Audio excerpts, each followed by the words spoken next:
Welcome to SSI Meetup. Today we will be talking with Pelle Braendgaard, and we've been trying to set up this session for a very long time, so I'm really happy to have Pelle with us today, and he will be talking with us about his new company that he's setting up with a couple of other people that all worked together before at Uport. He will tell us a little bit more about this later on.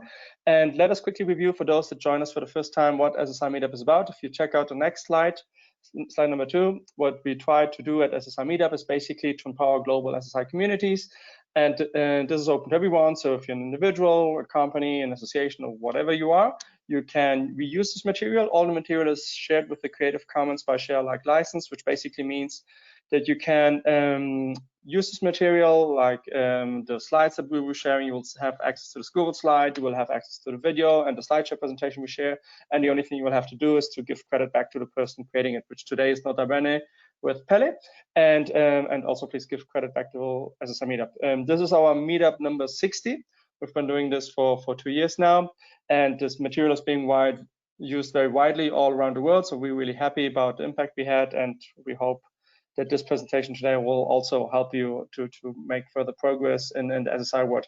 I think this presentation today will be really interesting because it covers 2 of my personal passions, which is SSI and the cryptocurrency world, and Pelle will tell us what they're doing in this space and what their thinking is. If you have any questions during the presentation, please bring them up during the presentation at any point of time, or at the end of the presentation, you can bring up your questions too. And without further ado, Pelle, welcome so much to SSI Meetup. Great to have you with us. Great, thank you very much, Alex. Yeah, so I'm going to talk about a little bit about what we're doing at at my new company, Notabene, and really the key part of what we're trying to do is solve some new regulatory compliance issues that the crypto industry is being faced with right now.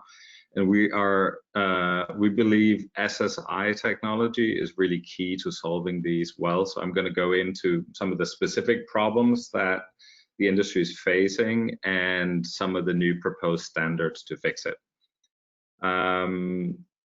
So first, a little bit about Notabene.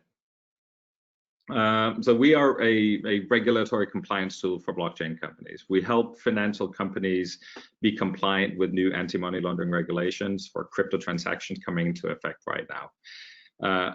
Our entire founding team, we were previously at Uport. 2 of us were co-founders of Uport, but we've worked together for a long time and believe passionately in the ideas of SSI, user-controlled data, decentralized identity. And our entire architecture is based on this. It's based on DIDs and BCs.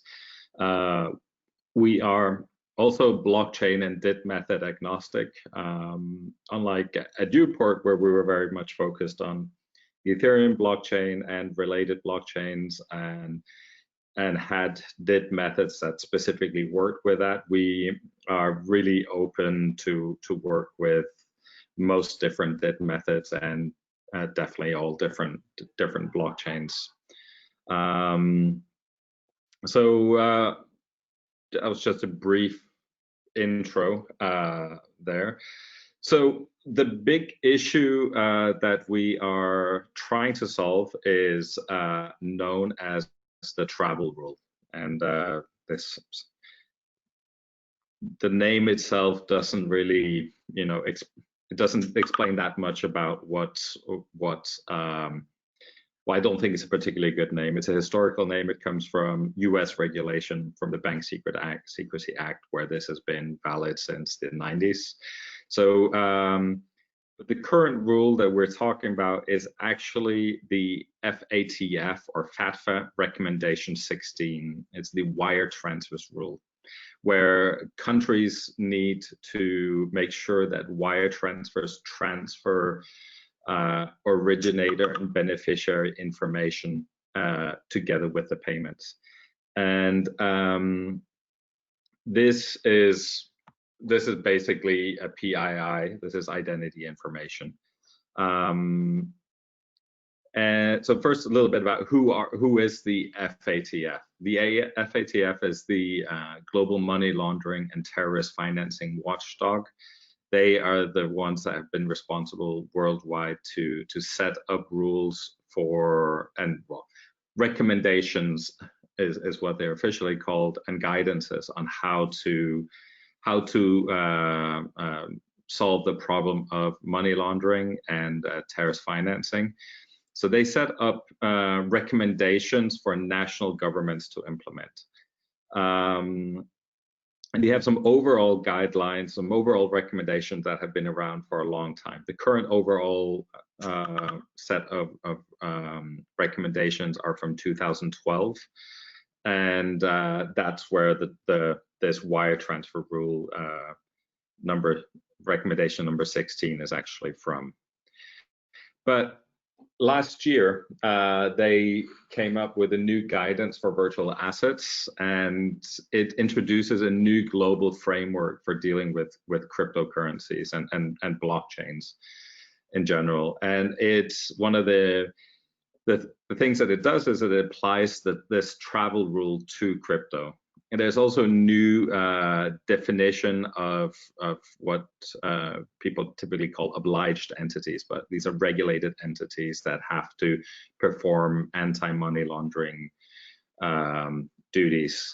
And this new definition is called the VASP, or Virtual Asset Service Providers. You'll probably hear a lot more about this in the future. So banks, of course, are regulated entities. They are obliged entities. VASP is essentially, it's the same kind of regulation, but for crypto companies. And the kind of companies that are involved right now is crypto-to-crypto exchanges, such as Binance, crypto fiat exchanges like Coinbase, any custodial key management service, and it doesn't matter if it's manages custodial keys for end users. So the Coinbase wallet, for example, is an example of a end user focused service. There's BitGo, Trustology. They are examples of custodial key management services that serve a more institutional market. Also, token issuance platforms are also have to solve these problems. So before I get into what a travel rule transaction is, I first want to show what a regular direct Bitcoin transaction is. And this could be virtually any kind of cryptocurrency, but I'm just using Bitcoin as an example. So you can, if a person wants to send money to another person via Bitcoin, they basically use their keys to sign a transaction and send it across the Bitcoin blockchain. The other person who controls their keys, they essentially receive this funds. So this is I'm not getting into the details about how Bitcoin and blockchains work, but this is a relatively simple, straightforward transaction. There are only those two parties involved. Now, for a custodial type of situation, so if you have a custodial wallet, and again, most blockchain exchanges, most crypto exchanges, they have a custodial aspect to it. So if you were to send funds from, let's say, Binance to Coinbase, this would be the kind of flow that happens. So here, the end users, they don't actually hold keys to the funds. The keys are held by the VASP. So for this person to send funds to the beneficiary, they now actually have to instruct the VASP to send transactions. But on top, there's always a compliance officer who sets rules for this VASP on how these funds can be sent. So they monitor transaction. There are certain patterns that they have to do by law. So they go in and monitor these things and finally send the transaction across to the other side. And on the other side, there's also a compliance officer who keeps an eye on these kinds of funds. There are various kinds of tools that they use, such as Chainalysis and Elliptic for doing blockchain analytics to check the risk of these kinds of transactions. But the end result is basically the same as before. The beneficiary receives Bitcoin from the originator. Now with the travel rule, the situation looks somewhat similar, but there's this new aspect to it. So before you actually send a transaction, you have to initially send a payment request. So the originating VASP, they have to send a request. This happens way before it touches the blockchain. You have to send a request to the beneficiary's VASP. And then the compliance officer, typically through rules, through an automated system, they will then, but sometimes manually, they will now make a decision on this payment request if they will allow it to go through. And if they allow it to go through, they send an acceptance, a payments acceptance to the originating VASP, who then starts sending the actual Bitcoin transaction. And this is very similar to what actually happens in banks today through the SWIFT network. So if you are sending funds from one bank to the other, there is this SWIFT message being sent with various information in it, and the receiving institution acknowledges this and accepts the payment, and then there's some other underlying settlement mechanism that the actual payment gets sent through. So the travel rule has several identity-related challenges, and this is one of the areas where we think our background in SSI is really helping us to solve this well. But I'll go over them first. So the first one here, and this is from the FATFA recommendations, shows the amount of information that has to be passed along. So there's the name of the originator account number, different other kinds of identity information such as address, national ID number, date, place of birth, etc. For the beneficiary, really all you need is the account number and name, because obviously the originating institution, that they haven't performed KYC or know your customer on the receiving party. And so this is a lot of PII, and these are some of those things that you know we've talked a lot about in the SSI world, that it's somewhat scary that all of this information gets sent across. So what we believe is that it's really important to be able to be clear about this. This actually happens, to be clear that users understand this information is being sent along, and also be sure that there is an audit trail on this, and be sure that it is sent to someone you can trust. So this is one of the first identity related issues. This is not self-sovereign identity, of course, because the end user doesn't necessarily have control of their identity. It's an identity, essentially it's a customer record that's held by the originating VASP. But we do believe it's important to notify the user that this information will be shared when they are performing a payment like this, similar to in the SSI world. The other big identity aspect is what the industry calls know your VASP. And this is, so if, again, just as a reminder, the VASP are the regulated crypto institutions. So if I'm the originating VASP, I'm the one who's sending the funds over to another VASP. I want to know, first of all, is the beneficiary's VASP, are they regulated? What kind of business are they? Do they have proper AML KYC policies? Can I trust them with my customers' PII? And also on the other side, the beneficiaries VASP, they also have similar kinds of questions. And in particular for them, besides like who is this other VASP, they do need to also understand if the originating customer information that's being sent along has actually been properly verified. So these are very important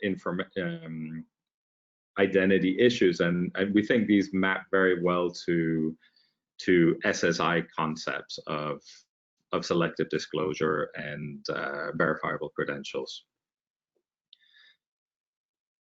So OpenVASP is one of several protocols that has been created by the industry. This is, just to be clear, this is not something that's been created by us, but we are working closely with the OpenVASP group on helping get more of a decentralized identity framework into it, and they have been very, very, very responsive to this. And it was always designed really with a view of decentralization, and I think the current version of OpenVASP is really, really good. There are a few other up-and-coming protocols as well. I won't be going into all of them, but our goal is to support as many different protocols as possible within Notabene. But OpenVASP is basically, it's an open protocol. It's functionally very similar to Swift, except it's done all through decentralized protocols. It is blockchain agnostic. The trust framework, the identity framework itself is built on top of mainnet Ethereum, but almost every single aspect of it can be replaced by other aspects. So and the payments themselves, they do not have to be an Ethereum. It could be any kind of blockchain that it supports. So there's a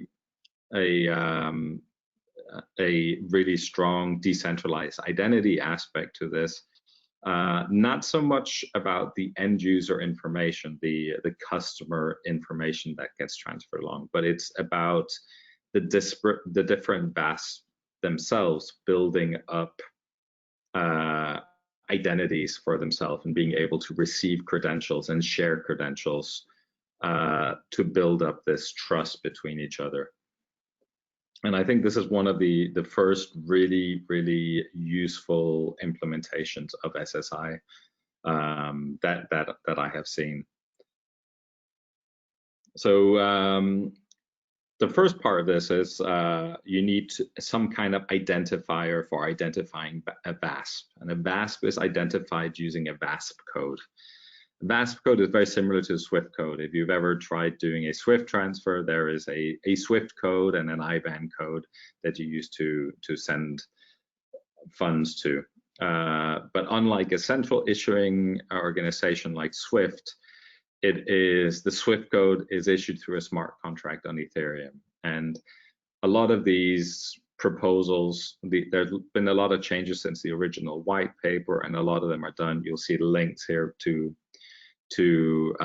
OpenVASP improvement proposals. So a lot of this has happened over the last few months, where there's been some really good proposals created, particularly in the view of turning this into a really good decentralized identity platform. So we are within OpenVASP, we are working on creating a DID method for VASP themselves. The VASP code has all the information needed to create DID method, so you can look up what the signing keys are and through the blockchain. So it's really it's a perfect system for creating a DID method. There's also an on-chain credential registry where verifiable credentials can be stored and they can be queried. There is a specific format for a verifiable credential for VASP that is specified in OBIT 0015. The OpenVASP Association will help verify some of that information. We at Notabene will also be verifying these kinds of information, but since it's all verifiable credentials, it's open for others to be able to build different kinds of credentials.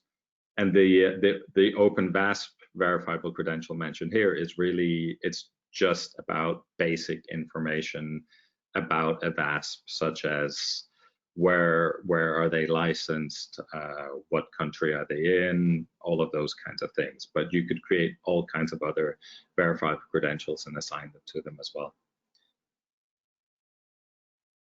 So what about the end users, the customers? So they are identified using what's known as a VAN, or a virtual asset account number. And this is very similar to an IBAN code.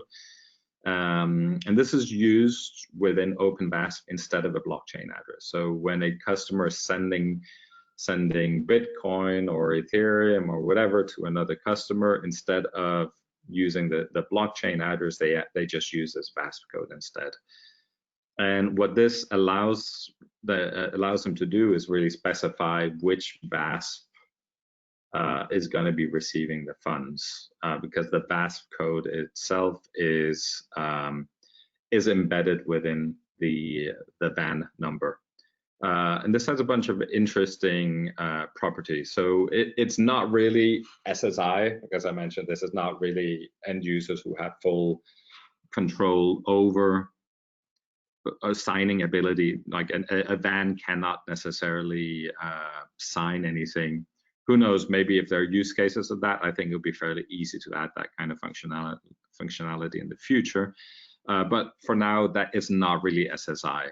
But it does provide some really interesting properties. First of all, it guarantees that this you know which VASP this is going to go to, and by knowing which VASP it is, then you can now use the DID method for the VASP to look, and you can look up credentials for them, so you can solve a lot of those trust issues. There's also better privacy with a VAN number than in a blockchain address.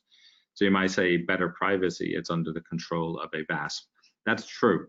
It is, the VAN is something that some people can look at, but you can't actually really trace on-chain activities to a VAN itself. You may be able to trace it to a single on-chain transaction, but not to see the entire transaction history as you would if you're sending to an Ethereum address or a Bitcoin address.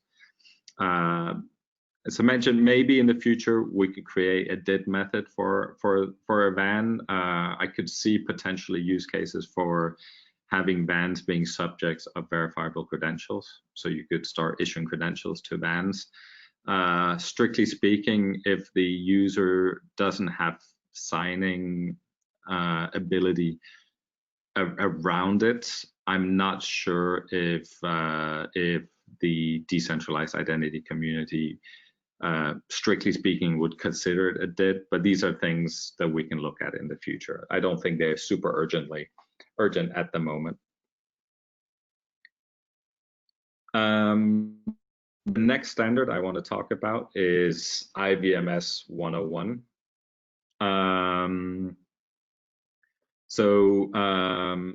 IVMS 101 is it's really about the customer information. This is about the messages that get sent back and forth for this travel rule. So it's really a data model and not much else. So it doesn't actually show how do I route a message to someone, how do I get this sent, how do I verify the message, or any of that information. It's just about, for example, the originating customer's PII, a data model about assets and all kinds of other aspects of it. But since it's a data model, you could actually very easily start building up verifiable credentials around it. So it's a very, well, I don't know how interesting it is. It's a data model about how do you go in and create a portable data model about customers that will work worldwide. And there's not much else to it. Of course, this is not directly about a SSI, but it is about PII. So it is stuff that can be used eventually to pull into an SSI-based KYC system. Now, Notabene. So what are we doing here? So we have a travel rule dashboard that makes it very easy to go in and send travel rule transactions, initiate these transactions, and also handle incoming transactions. and it allows compliance officers to go and build risk profiles for customers, for transactions, for VASPs. It is travel rule protocol agnostic, even though at the moment we are only supporting open VASP. We'll support other methods soon.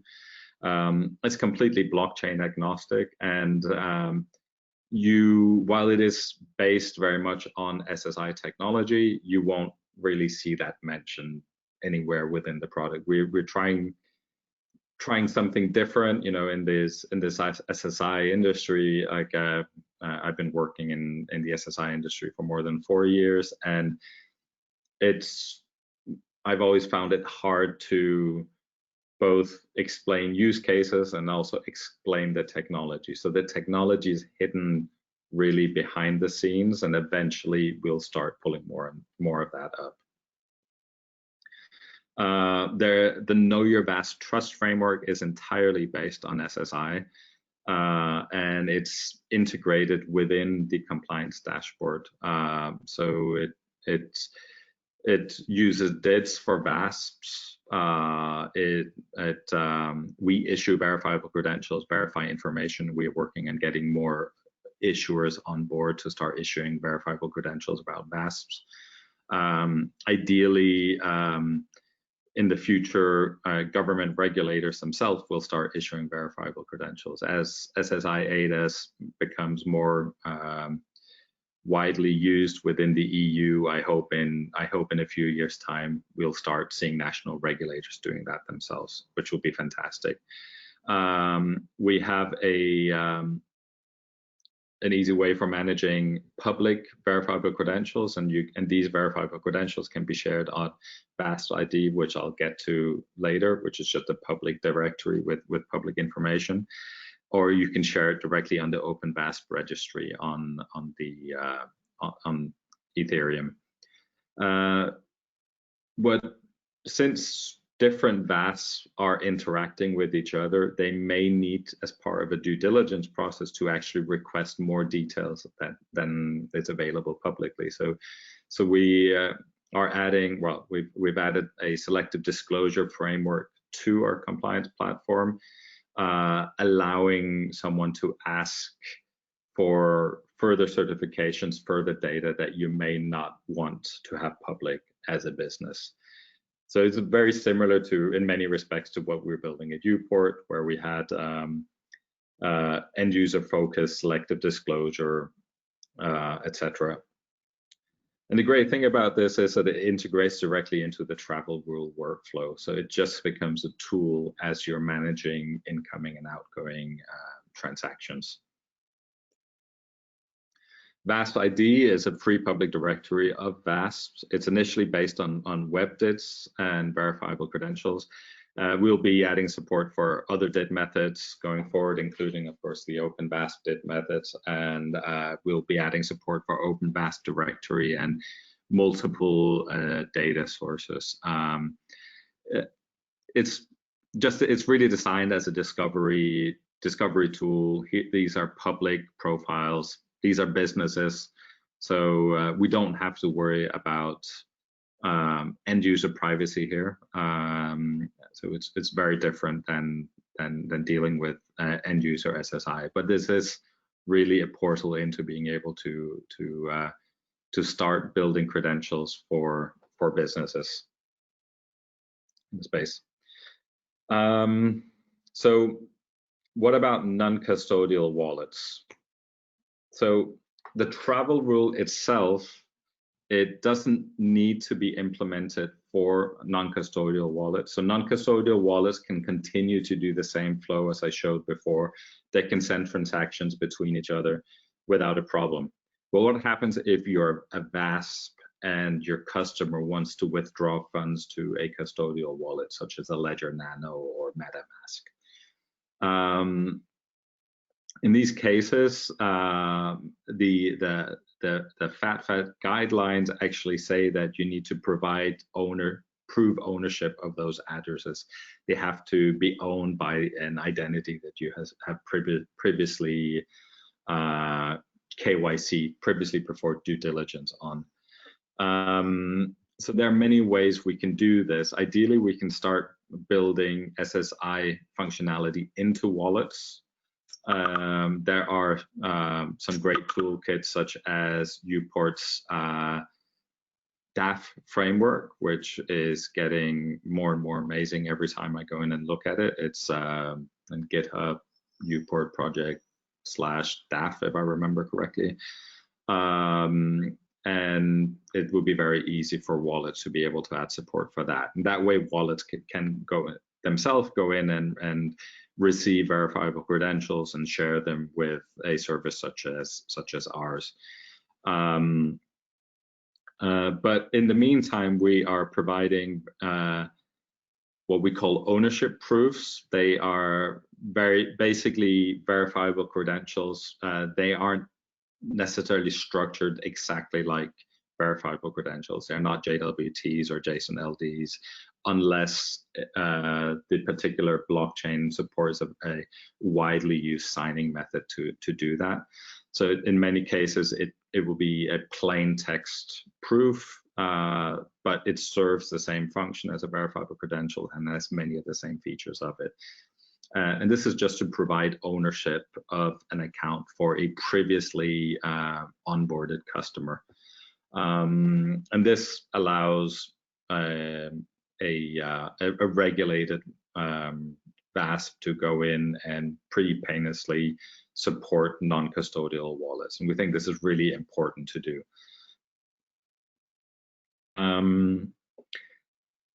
So another non-custodial way of supporting non-custodial wallets, and this isn't directly around the travel rule, but we're working with a very new, interesting blockchain called Concordium. And the model that we're using here is very interesting. Now, they've probably gone many steps ahead of what most blockchains would do, but their goal is to create the world's first public blockchain, a permissionless blockchain that still is fully identity verified and allows, well, it's basically designed to be regulatory compliant. As many other modern tools, they are in some respects ahead of the regulators, but it is a very, very interesting architecture here, and we've been very proud to be part of this. So it solves many of the same issues that the travel rule solves, but at a blockchain level. So one of the most important things to remember when you deal with identities and blockchains is that you really do not want to put any PII on the blockchain. So that's an important aspect of this. There is no PII on the blockchain besides the transactions themselves. So what we do is that Concordium has a non-custodial wallet, and it has an identity component in it. Within that wallet, before they can create an account on the actual blockchain, they need to have their identity verified. So we verify this identity, and we issue them a special cryptographic certificate. And this certificate is not a verifiable credential in the W3C sense of it. But it's a special signed object that can be used to generate zero knowledge proofs. So the wallet can create any amount of accounts on the blockchain using these zero knowledge proofs, and it's impossible to go in and correlate the activities between these different accounts unless they send transactions between each other. And an interesting aspect of this is the regulatory compliant aspect of this comes into the anonymity revocation structure that they have set up. So this is a very unique way of doing it that I think would be interesting to the SSI space. So we, as Notabene, we are, even though we've issued the identity certificates, we are unable to actually trace those back to the accounts that are there. So once we issue them an identity certificate, we at the same time, we create a special encrypted payload that gets sent to an anonymity revoker. And this will allow the anonymity revoker, together with us and the foundation, if we receive a court order, to go in together and combined figure out the identity behind a particular account. But there's a lot of protections, legal protections being set in for it. And I realize this is something that goes against the ideas of Bitcoin, for example, where there is no identity layer like this. But I think it's a really interesting experiment to create a blockchain that is where the identity is like no one can go in through a block explorer and find out identity information on it. But you are guaranteed that every single account on there has had the identity verified. And there is a provision for law enforcement to go in and subpoena data. It's not an easy process to go in and get this data. So there are many safeguards in here, and we are part of that process. But we could not, for example, be subpoenaed on our own. We would have to have the foundation and the anonymity revoker, which would typically be a law firm. All parties would have to be part of this to be able to fulfill a subpoena. So it's an interesting experiment. There is this SSI aspect of, as I mentioned, it's not really based on DIDs or verifiable credentials, yet it still is an SSI implementation in it, I believe, as the user really controls their own identity and what they want to do with it here. And that's really it for my talk today. So while we are primarily focused on the regulatory compliance aspects of what we do, solving problems for our customers, our whole application is built on SSI underneath it. And whilst we're not rushing to add support for SSI wallets right now, we would really like to start supporting SSI wallets in the future, and also start consuming credentials from third-party credential issuers, particularly if there are governments who are issuing credentials. It could perhaps be some like BC.gov, some of those kinds of interesting use cases. And we're also looking to help add SSI functionality to blockchains. We may have to start guiding those kinds of things, but we're trying really hard not to be in the SSI space we're not attempting to be an SSI wallet provider or a DID method provider. We were doing that at Uport. There's Uport still there doing things there. There are many other DID methods in here, but we're really interested to work with the entire industry on these kinds of things later on this year. I'm happy to take any questions from people about this. Excellent. I have a couple of questions just to get started, and then also anyone wants to share any questions, please just use the question tool. Just the first one I have here is like about OpenVASP. I mean, I'm seeing that some or many of the companies behind it seem to be kind of related to the Swiss Crypto Valley ecosystem. Who's mainly driving this right now? Yeah, so within OpenVASP, there are representatives from Bitcoin Suisse, from SEBA, from Signum. Those are really the three crypto banks, but there are many other. There's Lücke. There's a lot of regulated businesses, VASPs in Switzerland. It's starting to get a lot of interest outside of Switzerland as well.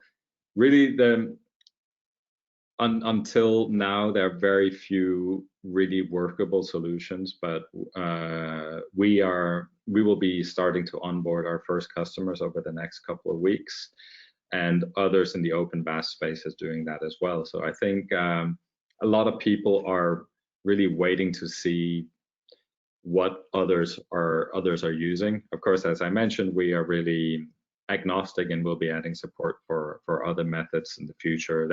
There's another method called Teresa, which is based on X509.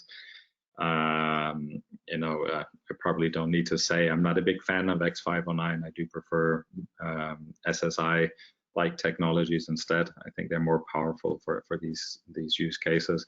But OpenVASP it has a lot of interest, and I think it's by far the most complete of the current standards out there. And the minute people actually start using it and start using it in anger, if you will, like in production, more and more people will start joining in on these particular protocols. Okay, Jack is asking, what are the motivators for VASPs and end users to use this protocol and your solution? Not sure I understand. What are the moderators? What are the motivators? I mean, what is the incentive? Yeah. So it's not really end user focused. None of these are end user focused. They're really they're business solutions. So these are specific problems for the VASP. So in many cases there may be some changes for end users, but VASP need to start implementing this.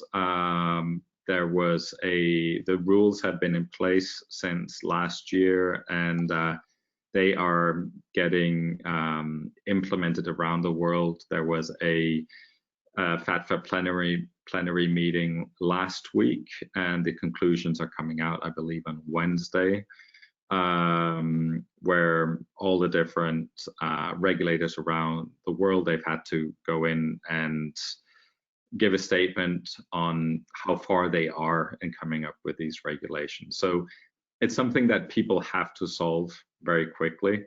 There are many different motivations for choosing a particular protocol, and particularly is which ones are other people using is one of the primary motivators.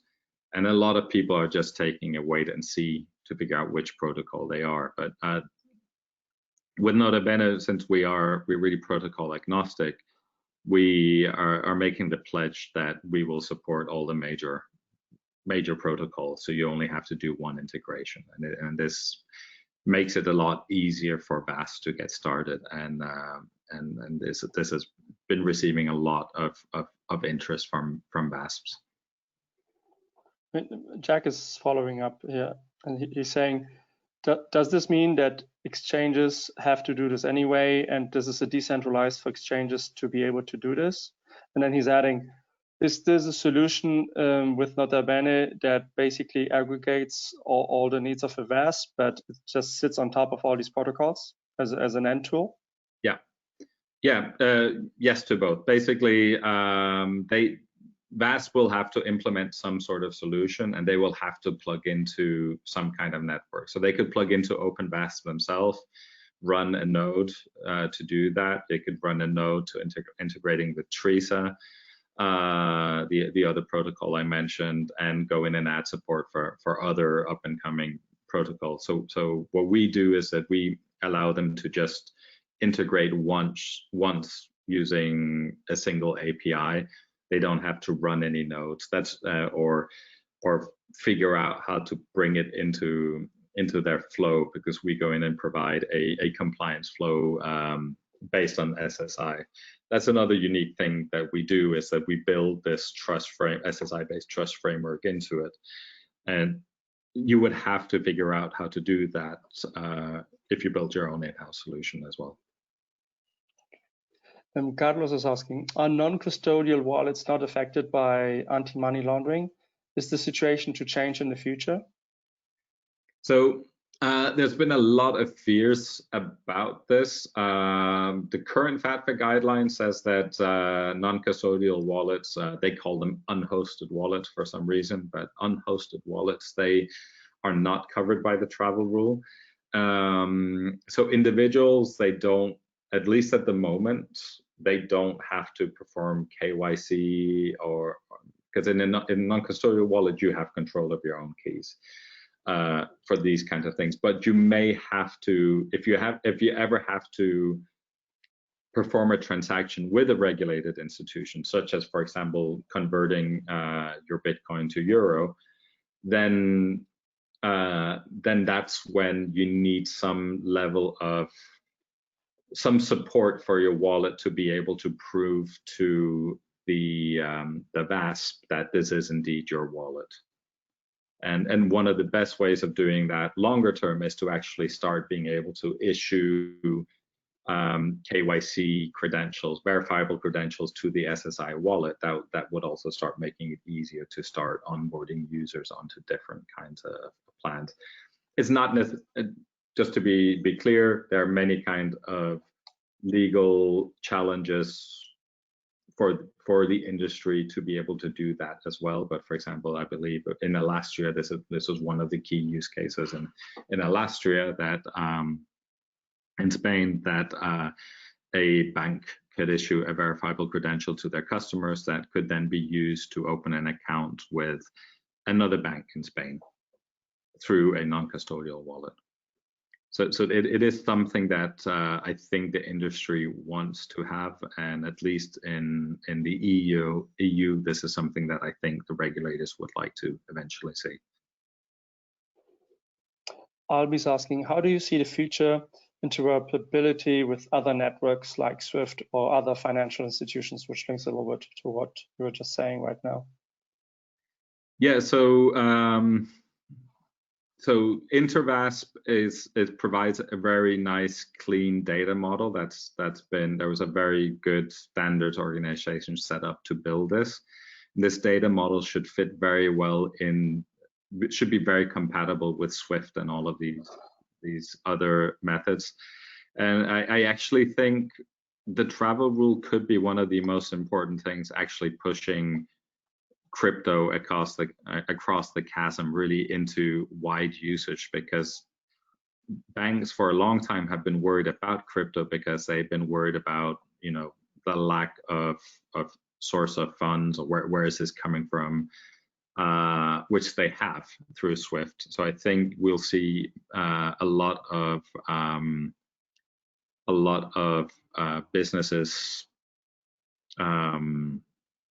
We'll see a lot of integration with it. Exactly how you actually transfer from Bitcoin onto the SWIFT network, you'll still need some kind of gateway there. So there will still be the crypto fiat on ramps, on off ramps, and I wouldn't be surprised in the next couple of years that fintechs and banks will start using this technology as well, because the travel rule solves many of the issues that I believe, from talking with them for many years, that they've had of touching actual crypto. I'm not saying permissioned blockchain like Alastria, but like real public crypto.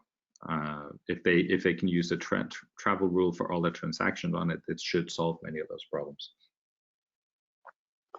Okay, Peter's asking, in reality, there's no obligation to use VASPs.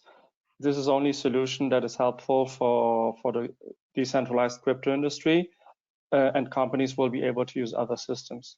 And he's adding, what do you think about decentralized exchanges, DEX? How will they use this, or will they use this at all? So this is an interesting thing. We're going to see a lot of information about this. I don't think that they will be covered directly by the travel rule, but they may be considered VASPs. And the reason I say I don't think they would ever come under the travel rule is because I shouldn't say never. I don't know, because you never quite know how this, but it is, the transactions are done fairly transparently on the blockchain. But I do believe we're going to see requirements for actually performing KYC and AML for DEXs. And if you look at the latest FinCEN guidelines from last year, there are some somewhat confusing statements in there about smart contracts, and about how because something is a smart contract doesn't mean that it's not a a MSB. MSB is the US terminology for it's a money service business. So it's a regulated institution under US rules. So if you are a DEX, they list a couple of rules in there, and I don't know if anyone's actually gone through it and if FinCEN has actually said yes, you are a BASP or not according to these rules. But if you read those rules, you know, I could say it's a little bit of a gray area, but most DEXs that I see, and I'm not an expert in DEXs, but just from skimming over it and with my little knowledge of DEXs, they might be considered VASPs and would at some point have to start implementing at least KYC AML systems of some sort. The travel rule itself, again, I think that's probably more unlikely that will start hitting them. But it's an interesting, complex time right now, and there's new regulation coming all the time around this. So we'll probably see over the next year. But I do know a lot of people that are building DEXs that they are really trying to prepare for these kinds of things. They're trying to figure out what they might have to do. Okay. Who's showing interest for this? I mean, because if you take like a Coinbase, Binance, I mean, it seems they're sitting on big parts of cash and resources. Why would they want to use something like this? I mean, do you think, are they contributing to the protocols, or do you think they will be using solutions like Notabene, because they will say, okay, instead of us to have to deal with all the different integrations, we just use one supplier? So what is your current view on that? A lot of them are working on their own integrations, but I mean, again, I mean, to do the actual connection to OpenVAS for someone like Coinbase is they have lots of resources to do this, so they can probably do that on their own. But the whole trust framework that we bring along with it is a little bit more would be a little bit harder for them to build. But it is important that even someone like Coinbase, I mean, they can't. This is not it's not a single player mode, if you will. You know, they do, even they have to work with the industry to build solutions for this. They cannot just say this is what we're going to do. So it's interesting to see what happens with this. It sounds like very early days. I mean, I mean that you've taken up like. I mean, there's this whole regulatory environment that is in changing quickly now because of the FATF and then also SSI, which is kind of a solution that might help in that direction. Is that how you would describe it? Yeah, I mean, it is pretty early. All of these solutions, I think the oldest solutions, people first started working on it about a year ago, so it's pretty new, and none of them are really in production yet. But that said, the regulators are telling them they have to be in production. So in Switzerland and Singapore, for example, this has been the rule. This has been law since January, and you have to go in and implement this. They're going to be very strict on it. So a lot of businesses have already really changed the way that they do business. And what we hear people are doing is that they are kind of setting up hacky systems using email, but in many cases sending PII via email, which I don't think is anything any of us wants to see. So there's a lot of motivation to come up and start using solutions quickly for it. I mean, it is early days, but it's a requirement to start fixing this soon. Yeah, that's how it sounds like. I'm not sure if there are any more questions. If there are no further questions from anyone, any final thoughts from you, Pelle, about things you would like to share, things that you think are important for people to know? Anything else? Well, Not really, yeah. But if anyone is working on identity verification, business verification, credential issuing, those kinds of things, please reach out for us. And we would like to support SSI wallets. We would like to support all of this kind of technology going forward. I have to say, it's right now we're working on getting the initial versions of these out. So our first customers will be on it soon, and but over the next 6 months or so, we would like to start exposing more and more of the SSI functionality to both to businesses and to end users. Wonderful. Yeah, I mean, just for everyone's benefit, I mean, because I know it, that, I mean, Pelle, you've been in the space like since the beginning, and also like in the whole crypto finance space since the late 90s. And I remember seeing you the very first time when you're still working in Kenya, in London. I saw you giving a talk that it was in 2013, early 2013. So I mean, Pelle, I mean, you've been like in the space for, I mean, like you've seen it all, I think, and now you joined also Identity like from the very early beginnings. So yeah, I think it's really good to see that this is happening, where we bring this all together, like the SSI and crypto space, and something very, very concrete, which is also missing a lot in the SSI space. So this sounds like something very, very concrete, and something that will have real demand just because the regulators will be pushing for it, it seems. Great. Yeah, thanks a lot. And I really appreciate this opportunity, and please feel free to reach out. Also, yeah, write me on Twitter. Any public questions, please feel free to write on Twitter as well, and tag SSI Meetup as well, of course. Absolutely. Carlos is just saying, congrats, Pelle. Seems to be the first blockchain international payment approach to tie into account AML. Okay, so just a small comment from Carlos. And so thank you everyone who joined us today. If you want to rewatch this recording, just check it out. It will probably be online tomorrow. And if you want to follow up on other SSI meetups, just check out Twitter, Telegram, and all the other social media channels on the website or the newsletter, and you will learn about them as soon as they get out. And thank you, Pelle, for joining us today, and I'll crank this out as soon as I can. Great. Thank you. Thanks a lot. Take care.